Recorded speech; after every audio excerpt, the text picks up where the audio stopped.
every organization has got actually two values: the values that are written down and the values that are experienced. A closed door does not merely block sound, it sends a signal that leader is inside, others are outside. Values by themselves do not change behaviors.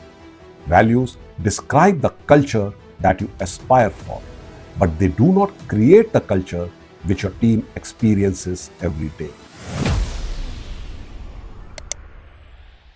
Hello everyone.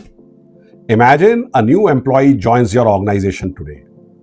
And even before she gets a chance to read your value statements, what is the value and what is the culture she experiences? And what about the reputation of your organization that she has heard of even before stepping into your office? Think of it, because that is probably the true culture of your organization.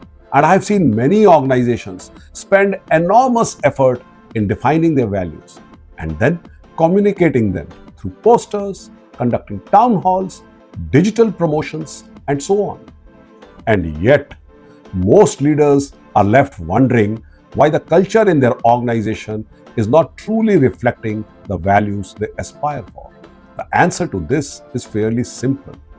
Firstly, values by themselves do not change behaviors.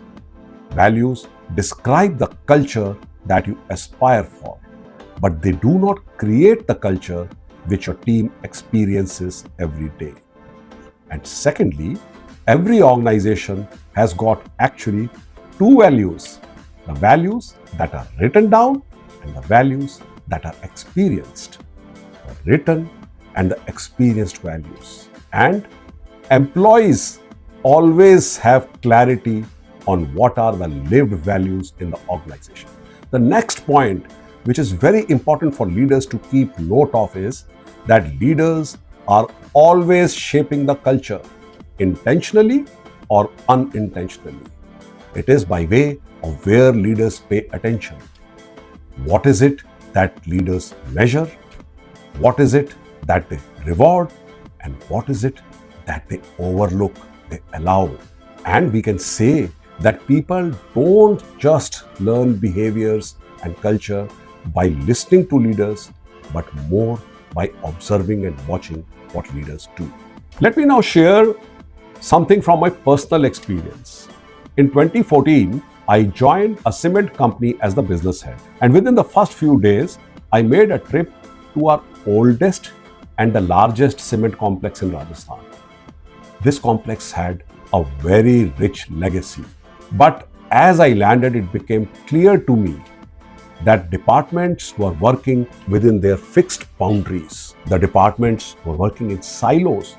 Departmental heads are almost guarding their turfs, and the collaboration between departments was very limited. And then when I went to the office complex, I noticed something strange. Along a long corridor, on both sides of the corridor, there were cabins and offices of the departmental heads, and each cabin had a solid wooden door. The kind of door which, when shut, closed the office from the outside world. And even I was allotted one of these office cabins. A beautiful office with a large executive table and an equally impressive wooden door. An office that reflects the status. And as I sat down, I was wondering, what is the signal that this office sends? A closed door does not merely block sound. It sends a signal that leader is inside, others are outside. So I called a carpenter and told him to cut a large panel in that door and put glass there. And the next day when I went to my office, I could see people outside and my team could see me working. It was a very small physical change, but a change that gave a very powerful signal. A signal that leadership should be visible, leaders should be accessible. I had not merely redesigned an office, I had redesigned a leadership signal. And in my next trip, when I went to the same plant, I was happy to see that all departmental heads had got a similar panel put on their doors. The behaviors had started changing. There were no circulars issued, no instructions given. And it taught me a very important lesson that leadership behaviors cascade through the organization. They change behaviors which build culture. And I have seen this in my professional life many times. Whenever I now work with leadership teams that are wanting to shape their culture, I often ask myself this question: what are the behaviors this team is unintentionally rewarding? Let's take the example of an organization which very proudly states that we have an open culture. Yet, when a junior respectfully challenges his senior, he's seen as someone obstructing work, he's seen as someone not aligned.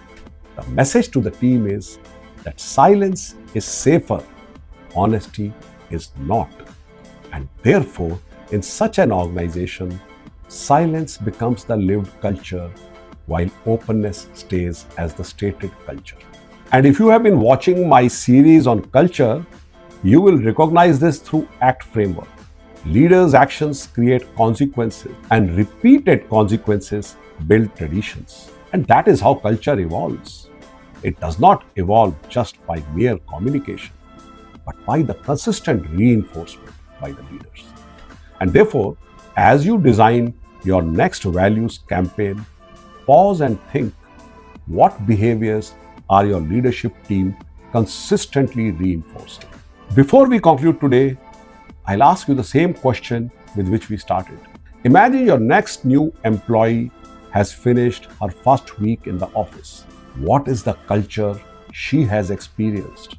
Has she experienced the values written on the walls or something different? I hope that the culture she experiences is the culture that you have aspired to build in your organization.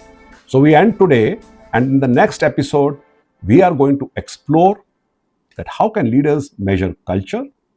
Can culture really be measured? Till then, bye bye, Jai Hind.